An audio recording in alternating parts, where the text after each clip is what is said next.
મારું નામ અંકિતા છે.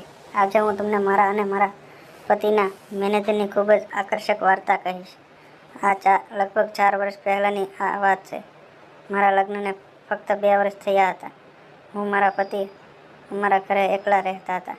હું દેખાવમાં ખૂબ જ સુંદર હતી. મારો રંગ દૂધથી પણ સફેદ હતો. આમ તો મારા પતિની ઊંચાઈ મારા કરતાં થોડી ઓછી હતી. અમારા ઘરની પરિસ્થિતિ થોડી નબળી હતી. તેથી મારા પરિવારના સભ્યોએ મારા વહેલા લગ્ન કરાવ્યા. મારા પતિ એક ખાનગી કંપનીમાં કામ કરતા હતા. મારા પતિ કરતાં હું દેખાવમાં શારીરિક રીતે ખૂબ જ મજબૂત હતા, પણ મારા પતિ થોડા નબળા હતા. તેની શારીરિક શક્તિ ઓછી હતી, તેથી તે મને એટલી આનંદિત કરી શકતા નહોતા જેટલું હું ઈચ્છતી હતી. આને કારણે અમારું બાળક પણ નહોતું. હવે આ બધું અમારી વચ્ચે કોક વખત જ થતું હતું. પરંતુ એવું કહેવામાં આવે છે ને કે જો કોઈ તરસ્યા વ્યક્તિને પાણી મળે તો તે ત્યાં જવાનો પ્રયાસ કરે છે. મને પણ એવું જ લગ્ન પહેલાં પણ મારા ઘણા બધા બોયફ્રેન્ડ હતા, તેથી મને તેની ટેવ પડી ગઈ હતી. મને મારા પતિ તરફથી ખુશી મળતી નહોતી, તેથી હું એવા પ્રેમના શોધમાં હતી જે મારી બધી જરૂરિયાતો પૂરી કરી શકે. અહીં મારા ઘરની સ્થિતિ ખૂબ જ ગંભીર હતી.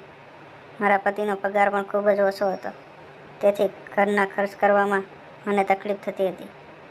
અને કારણે મારા વ્યક્તિગત ખર્ચને નિયંત્રિત કરવો પડતો. મારા પતિ મુંબઈ સ્થળાંતરિત કરવામાં આવ્યા હતા, અને અમે કંપની વતી રહેવા માટે એક નાનો ઓરડો મળ્યો. અહીં આવ્યા પછી હવે હું મુક્ત મને ફરવા જઈ શકતી હતી. આખો દિવસ મારા પતિ કામ પર જતા હતા અને હું ઘરમાં એકલા રહેતી હતી. ટીવી જોઈને, મોબાઈલ જોઈને હું મારો સમય પસાર કરતી હતી. થોડા દિવસ આ જ રીતે પસાર થયા અને મારું જીવન સંપૂર્ણપણે બદલાઈ ગયું. સાંજે મારા પતિએ મને કહ્યું કે તેની કંપનીના મેનેજર કાલે જમવા આવવાના છે, કંઈક સારું બનાવજો. તો મેં તેને કેટલાક માલની સૂચિ આપી. તેનો તરત જ ગયા અને માલ લઈને આવ્યા. બીજા દિવસે સવારથી જ મેં બધી તૈયારીઓ શરૂ કરી. પહેલાં ઘર સાફ કર્યું, થોડું શણગાર્યું, પછી રસોઈ કરી. મારા પતિ સાંજે 6 વાગ્યે ઘરે આવ્યા હતા. તે મારા કામ જોઈને ખૂબ ખુશ થયા. તેની સાથે એક બોટલ પણ લાવ્યા. હું સમજી ગઈ કે તેને પીવાનો કાર્યક્રમ છે. મેં તેને પૂછ્યું કે તમારો મેનેજર કેટલા સમયમાં આવશે. તેને કહ્યું 8 વાગ્યા સુધીમાં આવી જશે, અને તમે પણ સારી રીતે તૈયાર થાવ. ઘરના કપડામાં ન રહેશો. તે ખૂબ મોટો માણસ છે. આપણે બંને તેની સામે સારા દેખાવા જોઈએ. મેં કહ્યું ઠીક છે, અને રસોડામાં કામ કરવા ચાલી ગઈ. સાંજે 7 વાગ્યે મેં ખૂબ જ સુંદર લાલ રંગની સાડી અને બ્લેક બ્લાઉઝ પહેર્યું હતું. તે સાડીમાં મારો સફેદ રંગ ખૂબ જ ખીલી રહ્યો હતો. રાત્રે 8 વાગ્યે દરવાજો ખટખટાવ્યો. તે સમયે મારા પતિ બાથરૂમમાં ફ્રેશ થઈ રહ્યા હતા. હું તરત જ ગઈ અને દરવાજો ખોલ્યો તો સામે 35 વર્ષ લાંબો માણસ ઊભો હતો, જે દેખાવમાં ખૂબ જ હેન્ડસમ હતો. જ્યારે તેની નજર મારા પર પડી તો તે મારી તરફ જોતો જ રહી. મેં તેને પૂછ્યું, તમે કોણ? તેને પોતાની સંભાળતી વખતે મારા પતિ વિશે પૂછ્યું. મેં તેને કહ્યું, હા, તે કરે છે. તમે અંદર આવો. મેં તેને અંદર બોલાવ્યા. મેં તેને પાણી આપ્યું. થોડા સમય પછી મારા પતિ પણ બહાર આવ્યા અને મને તેના મેનેજર સાથે ઓળખાણ કરાવી. મેનેજરનું નામ વિનોદ હતું. આ પછી હું રસોડામાં ગઈ અને તે બંને વાત કરવાનું શરૂ કર્યું, અને મેં રસોડામાં રસોઈ બનાવવાની તૈયારી શરૂ કરી. ત્યારે વિનોદે મને રસોડામાં સ્પષ્ટ રીતે જોતો હતો અને મને ફરી ફરીને જોઈ રહ્યો હતો. હું મારા કામમાં વ્યસ્ત હતી.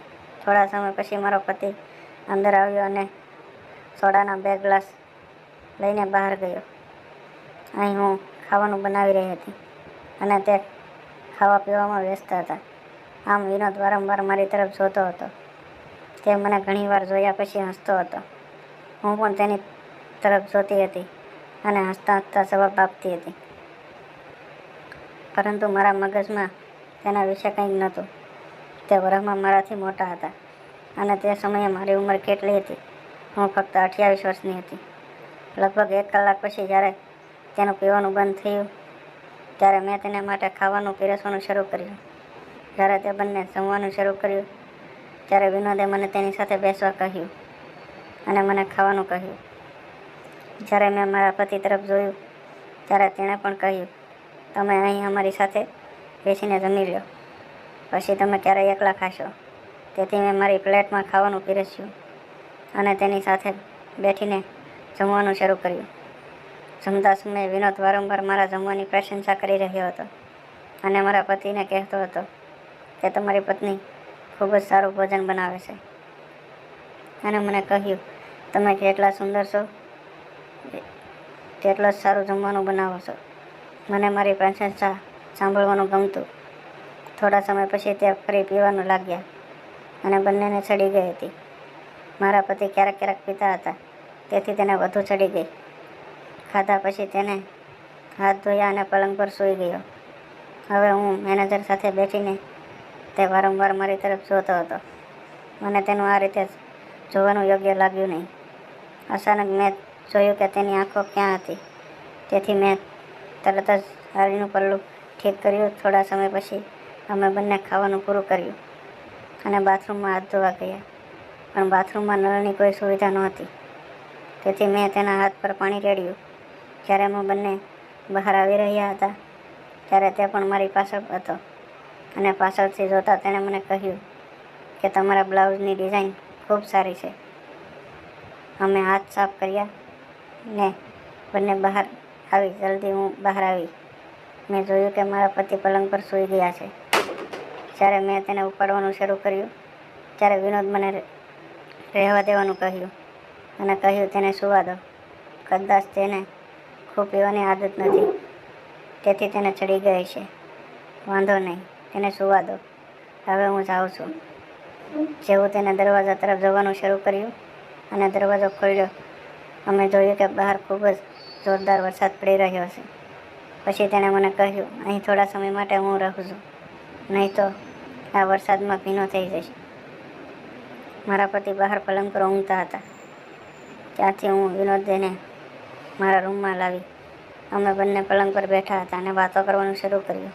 તેણે મને કહ્યું, તમારા પતિ ખૂબ ખુશનસીબ છે. તેને તમારા જેવી સુંદર પત્ની મળી.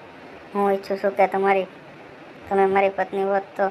મેં તરત જ કહ્યું, તમે શું કહો છો? તેને કહ્યું, તમે જે સાંભળ્યું. આ સાંભળીને મેં નીચે જોયું અને કહ્યું, સર, તમે આ શું બોલી રહ્યા છો? તે મારી શરમને સમજી ગયા અને તે મારી નજીક આવ્યા અને કહ્યું, જો તમે મારી પત્ની હોત ને તો હું પોતાને ખૂબ નસીબદાર માનત. તમે મારી સાથે દોસ્તી કરશો, પણ હું આ પ્રશ્નનો જવાબ આપી શકી નહીં. તો તેને ફરીથી પૂછ્યું, મને કહો. મેં તેની તરફ જોયું અને હા પાડ્યું. તે ખૂબ ખુશ થયા. તેને કહ્યું, આભાર. મને તમારો મોબાઈલ નંબર આપો. અમે મોબાઈલ નંબરો એકબીજા સાથે શેર કર્યા. મારા પતિને તેના વિશે કંઈ ખબર નહોતી. તે આરામથી પલંગ પર સૂઈ રહ્યા હતા. થોડા સમય પછી વરસાદ અટકી ગયો અને તે ચાલ્યા ગયા. બીજા દિવસે જ્યારે પણ મારા પતિ નોકરી પર જતા ત્યારે વિનોદનો કોલ આવવાનું શરૂ થયું. અમે બંને લાંબા સમય સુધી વાત કરતા હતા. ધીરે ધીરે અમે બંને એટલા નજીક આવ્યા હતા કે હવે કેટલીક અનકહી વાતો અમારા શબ્દોમાં થતી હતી. હવે મેં પણ તેનો ફોનની રાહ જોવાનું શરૂ કર્યું. મેં તેને ખૂબ જ પસંદ કરવાનું પણ શરૂ કર્યું. આમ જ 1 મહિનો પસાર થયો. એક દિવસ અચાનક સાંજે મારા પતિ નોકરીએથી ઘરે આવ્યા અને કહ્યું કે તેનું પ્રમોશન થઈ ગયું છે. તે દિવસે અમે બંને ખૂબ ખુશ હતા. જ્યારે બીજા દિવસે વિનોદનો ફોન આવ્યો ત્યારે તેણે મને કહ્યું કે અંકિતા મેડમ, મારી પહેલી ભેટ કેવી લાગી? આટલું કહેતા જ હું સમજી ગઈ કે વિનોદનો મારા પતિના પ્રમોશનમાં હાથ છે, જેણે મારા પતિને પ્રોત્સાહન આપ્યું. હું ખુશ હતી અને મેં તેનો આભાર માનવાનું શરૂ કર્યું. મારા પતિનું પ્રમોશન થયું ત્યારથી તેને શહેરની બહાર જવાનું શરૂ કરી દીધું. મારી અને તેના મેનેજરની મિત્રતા આ રીતે ચાલી રહી હતી. હવે તે અમારા ઘરે પણ આવી રહ્યો હતો. જ્યારે મારા પતિ ઘરે ન હતા, પરંતુ હજુ સુધી અમારી વચ્ચે કંઈ ખોટું ન થયું હતું. અમે બંને ફક્ત એકબીજા સાથે વાત કરતા હતા. આમ સમય પસાર થતો હતો. એક દિવસ મારા પતિએ મને કહ્યું કે તે 10 દિવસ માટે બીજા શહેર જાય છે અને મને કહ્યું કે તમે અહીં એકલા શું કરશો?